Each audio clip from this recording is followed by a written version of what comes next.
नमस्कार, India voice देख रहे हैं आप। आपके साथ मैं हूं स्वीटी दीक्षित। रुक करेंगे खबरों की ओर। गाजियाबाद में आज एक कबाड़ के गोदाम में आग लग गई, जहां मौके पर दमकल की 2 गाड़ियां पहुंची है, लेकिन किसी के हताहत होने की कोई खबर नहीं है। तो गाजियाबाद से बड़ी खबर इस वक्त की कि कबाड़ गोदाम में आग लगी है। दमकल की 2 गाड़ियां मौके पर मौजूद है। आग बुझाने का प्रयास लगातार किया जा रहा है। कबाड़ गोदाम में भीषण आग लगी है। दमकल की 2 गाड़ियां मौके पर मौजूद है। आग को बुझाने का प्रयास किया जा रहा है। दमकल की 2 गाड़ियां मौके पर मौजूद है। आग को बुझाने का प्रयास किया जा रहा है। तो गाजियाबाद में ये आग लगी है और दमकल की 2 गाड़ियां मौके पर मौजूद है। आग को बुझाने का प्रयास लगातार किया जा रहा है। तो गाजियाबाद से इस वक्त की महत्वपूर्ण जानकारी। भीषण आग लगी है। तस्वीरों में नजर आ रहा है किस तरीके से आग की लपटें ऊपर तक उठ रही है और इससे अंदाजा लगाया जा सकता है आग कितनी भड़क रही है। दमकल की 2 गाड़ियां मौके पर मौजूद है। कबाड़ गोदाम में लगी है भीषण आग और तस्वीरों में नजर आ रहा है हर तरफ अफरा तफरी मची हुई है। आग बुझाने का प्रयास यहाँ पे लगातार किया जा रहा है। ग्रामीण भी आग बुझाने की कोशिश कर रहे हैं। पुलिस मौके पर मौजूद है। दमकल विभाग की गाड़ियां भी मौके पर उपस्थित है। आग को बुझाने का प्रयास हो रहा है।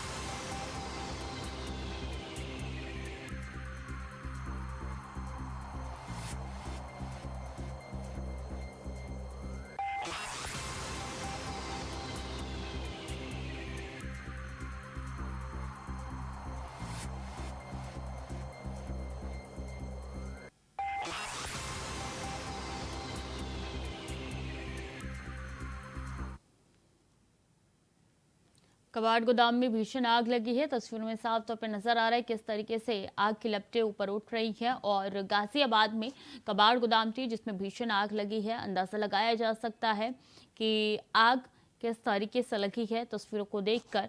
और बता दें कि मौके पर 2 गाड़ियां मौजूद है दमकल की। आग को बुझाने का प्रयास किया जा रहा है। और जीटी रोड किनारे बस एक्सप्रेस ग्रीन सोसाइटी के 8वें फ्लोर पर छोटी दीपावली की रात 11 बजे आग लग गई। देखते ही देखते आग ने विकराल रूप धारण कर लिया। सोसाइटी में रहने वाले लोगों ने पुलिस को और दमकल विभाग को सूचना दी। करीब आधे घंटे बाद दमकल विभाग कर्मचारियों और पुलिस सोसाइटी में पहुंची। दमकल ने आग बुझाने की कोशिश की, लेकिन कर्मचारियों के पास इतनी ऊंची सीढ़ी नहीं होने की वजह से फंसे परिवार को बचाने की कोशिश कर रहे हैं।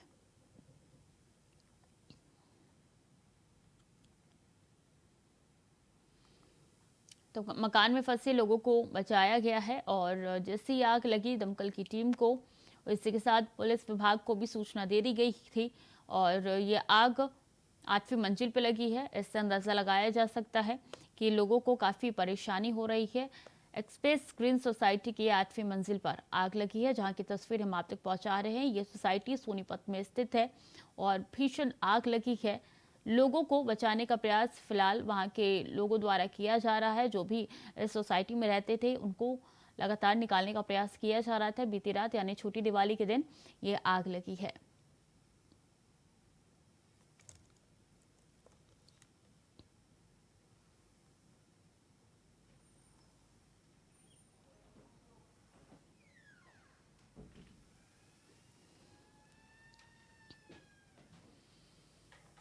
रेवाड़ी के गांव रालियावास स्थित वेयर हाउस में देर रात आग लग गई। आग लगने के कारणों का अभी पता नहीं चल पाया। वेयर हाउस में पेंट का सामान रखा था।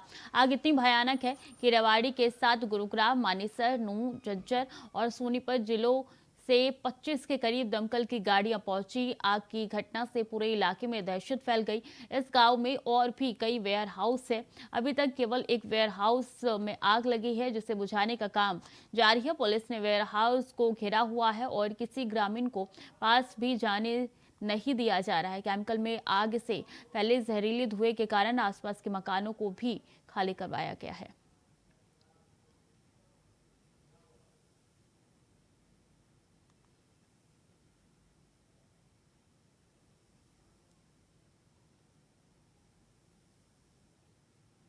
रात्रि के करीब 12 बजे हमें सूचना मिली। हम तुरंत मौका घटनास्थल पर आए। हमारे उच्च अधिकारी एसएचओ साहब, डीएसपी साहब और सारे उच्च अधिकारी जो भी हैं वो मौके पर पहुंचे। उसके बाद फायर ब्रिगेड को हमने तुरंत सूचना दी।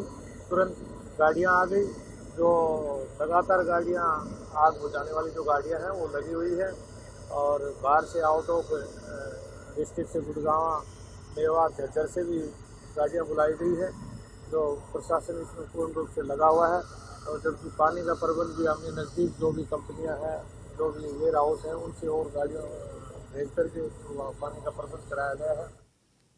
मथुरा थाना हाईवे और एसओजी टीम को बड़ी कामयाबी मिली है। बता दें कि एसओजी टीम की 50,000 के इनामिया बदमाश के बीच मुठभेड़ हो गई, जहां 50,000 का इनामी बदमाश ढेर हो गया। बताया जा रहा है कि एक कारोबारी के घर पर लूट के दौरान महिला की हत्या और कारोबारी को गंभीर रूप से घायल करने वालों और आरोपी बदमाश, जिसको पुलिस ने मुठभेड़ के दौरान ढेर कर दिया, तो वहीं आरोपी के पास से 21,88,000 रुपए नगद, सोने चांदी के जेवरात, इनोवा गाड़ी, एक पिस्टल और 32 बोर और जिंदा खोखा कारतूस बरामद किया है।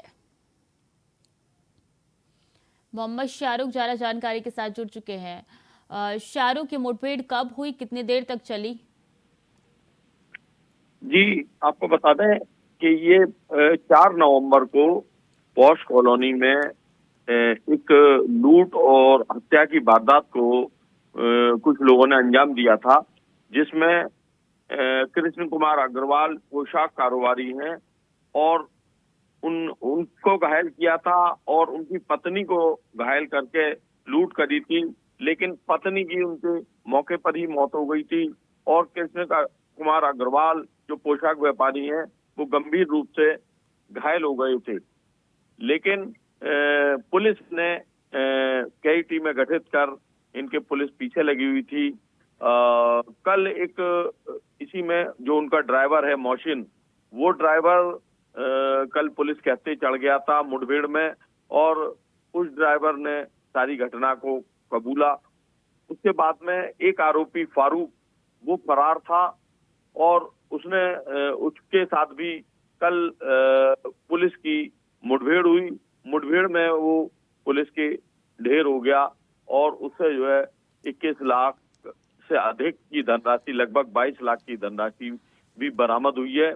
और कृष्ण कुमार अग्रवाल आज भी जो है मौत और जिंदगी के बीच में अपोलो हॉस्पिटल में झूल रहे हैं और उनकी पत्नी की उसी दिन हत्या करके मतलब उनको मौत के घाट उतार दिया था। जी स्वीटी।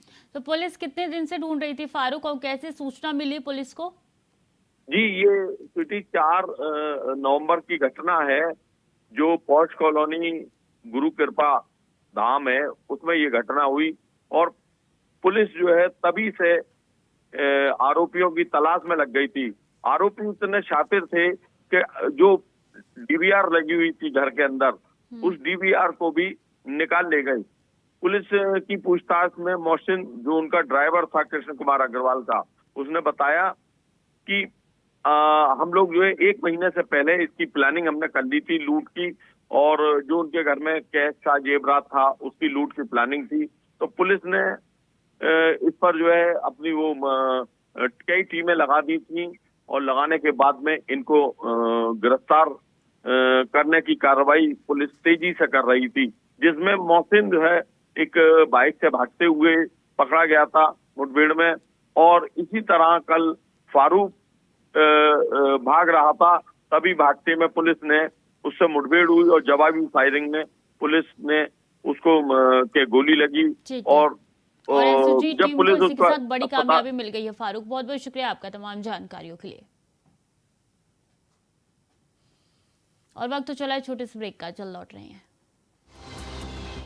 ब्रेक के बाद एक बार फिर से स्वागत है आपका। खबरों में आगे बढ़ेंगे। हरिद्वार के दीपावली के मौके पर श्रद्धालुओं ने गंगा नदी में पवित्र डुबकी लगाई और देशवासियों के लिए सुख शांति की कामना की। तस्वीरें आपको दिखा रहे हैं हरिद्वार से, जहां पे दिवाली के अवसर पर गंगा में डुबकी लगाई है, सुख शांति की कामना की गई है। दूर दूर से श्रद्धालु पहुंचते हैं हरिद्वार में और आस्था की डुबकी लगाते हैं और दिवाली का अवसर है, इस मौके पर तमाम श्रद्धालु पहुंचे हैं और आस्था की डुबकी लगाते हुए नजर आ रहे हैं। तो गंगा में और डुबकी लगाते हुए तस्वीरें आप तक पहुंचा रहे हैं श्रद्धालु।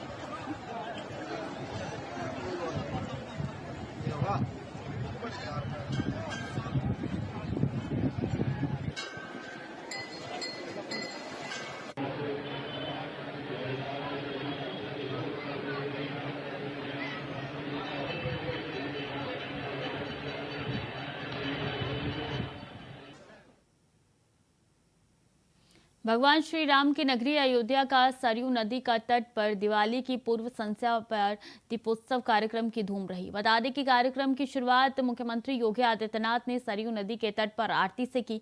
साथ ही उससे पहले राज्याभिषेक कार्यक्रम को संबोधित करते हुए योगी ने कहा कि आज हमारी पीढ़ी बेहद सौभाग्यशाली है कि भगवान रामलला यहाँ विराजने के लिए आ रहे हैं।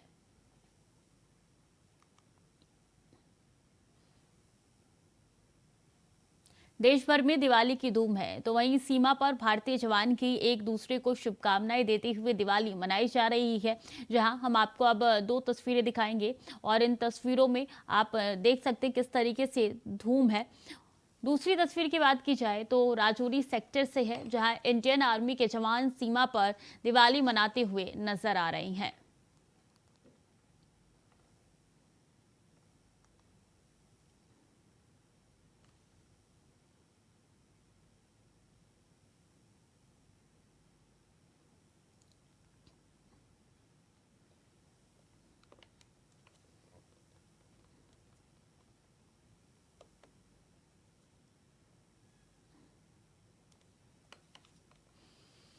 वहीं अमृतसर में गोल्डन टेम्पल को दिवाली के मौके पर बेहद खूबसूरत सजाया गया, जहां लोगों में सरोवर के किनारे कैंडल लगाकर रोशनी की और पूरी दुनिया के लिए सुख समृद्धि की कामना की।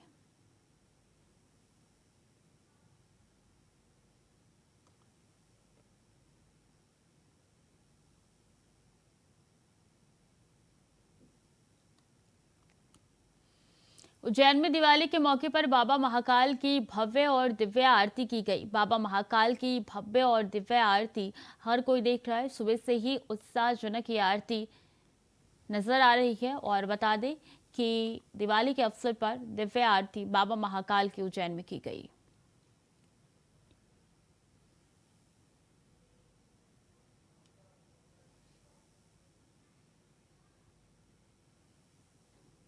दो 2017 में प्रदेश की सत्ता संभालने के बाद से मुख्यमंत्री योगी आदित्यनाथ ने छोटी दिवाली के दिन मेगा इवेंट के रूप में दीपोत्सव की शुरुआत की, जिसके पहले संस्करण में ही राम की पैड़ी पर रिकॉर्ड 1,87,000 दीप जले। अयोध्या के डॉक्टर राम मनोहर लोहिया अवध विश्वविद्यालय प्रशासन ने दिवाली पर 21 लाख दीपक जलाकर अयोध्या के घाटों को रोशन किया है। बता दें कि आज सीएम योगी आदित्यनाथ ने 50 से ज्यादा देशों के उच्चायुक्त राजदूत अयोध्या में इस भव्य आयोजन में शामिल हुए। वहीं सीएम योगी ने सरयू आरती की, साथ ही उसके बाद सीएम योगी ने राज्याभिषेक भी किया।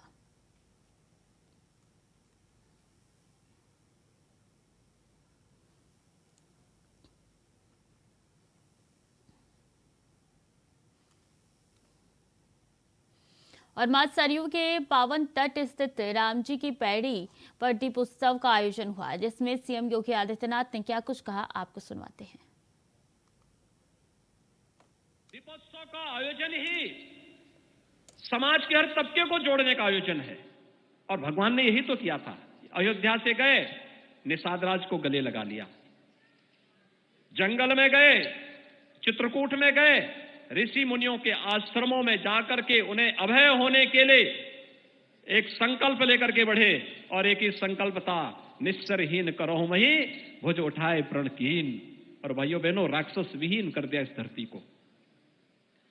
बड़े बड़े राक्षस थे, उनके पास बड़ी बड़ी टीमें थी, बड़े बड़े उनके पास सेनाएं थी, सब स्वाहा हो गए।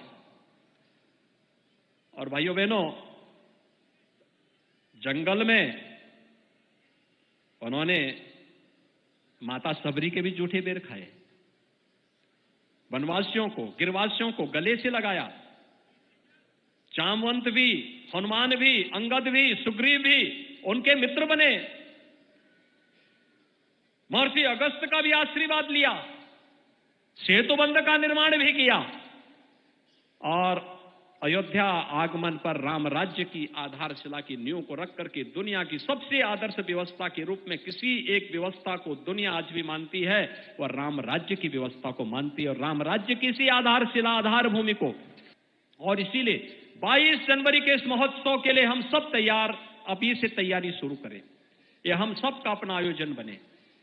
अयोध्या वासियों का, संतों का, हर व्यक्ति पूरे प्राणपण के साथ जुट करके श्री राम जन्मभूमि तीर्थ क्षेत्र ट्रस्ट के साथ मिलकर के, सरकार के साथ मिलकर के अगर इस कार्यक्रम के साथ हम जुड़ेंगे, भाइयों बहनों, हमारी अयोध्या दुनिया की सुंदरतम नगरी के रूप में स्थापित होगी। जिस अयोध्या वासियों के बारे में भगवान ने स्वयं कहा, अति प्रिय मोहि यहाँ के वासी, तो उस अयोध्या वासियों की जिम्मेदारी भी बनती है कि भगवान जब आपको सबसे प्रिय मानते हैं, तो जब भगवान आ रहे हो, तो जैसे दीपावली का कार्यक्रम अयोध्या वासियों ने पूरी दुनिया के सामने दीपोत्सव के रूप में प्रस्तुत कर दिया है, ऐसे ही भगवान राम के 22 जनवरी के अपने मंदिर में विराजमान करने के लिए जब प्रधानमंत्री जी आएंगे, तो अयोध्या वासियों को स्वागत की तैयारी, उसी प्रकार की तैयारी के लिए अपने आप को तैयार रखना होगा। आप सब तैयार हैं?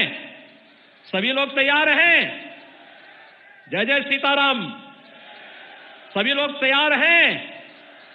भाइयों बहनों, भगवान राम का याद रखना, भगवान राम का, रामलला का भव्य मंदिर का निर्माण होना और रामलला का अपने भव्य मंदिर में विराजमान होना, ये राम राज्य की आधारशिला को पुष्ट करना है, मजबूत करना है, जिसे प्रधानमंत्री जी ने पिछले 9.5 वर्ष के अंदर भारत के अंदर स्थापित किया है। दैहिक दैविक भौतिक तापा राम राज नहीं काहू व्यापा, सब नर करहि परस्पर प्रीति, चलहि स्वधर्म नृत सुत नीति।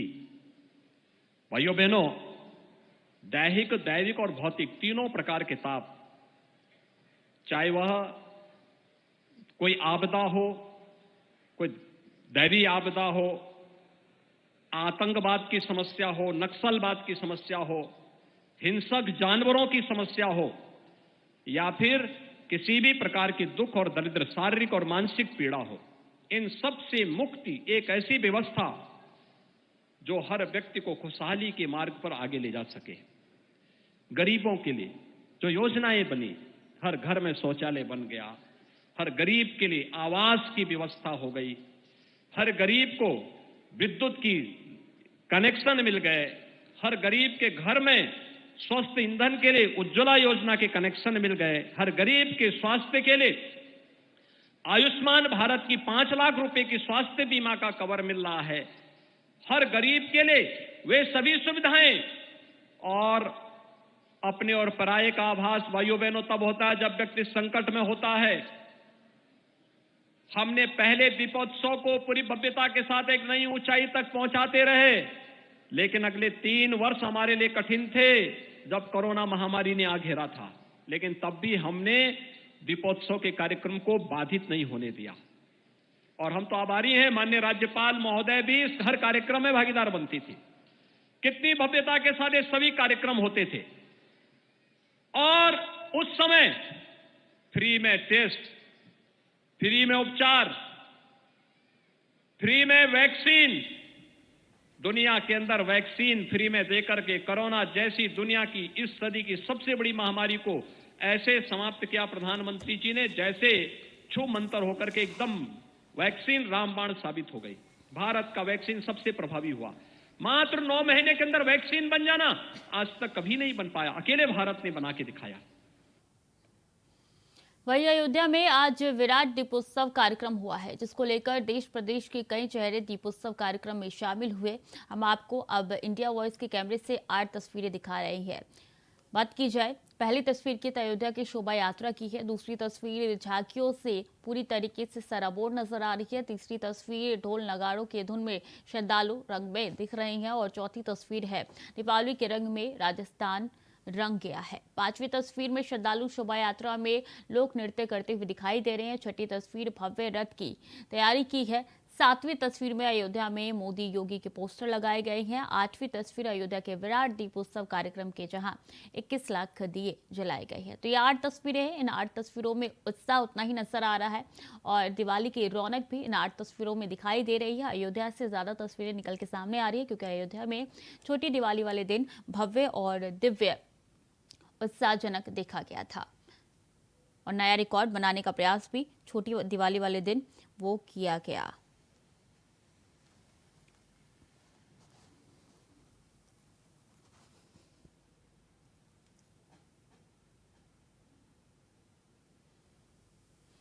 तो ये 8 तस्वीरें आपकी टीवी स्क्रीन पर और इन 8 तस्वीरों में लोक नृत्य, झांकियां, दिए, उत्साह और रौनक हर कुछ नजर आ रहा है।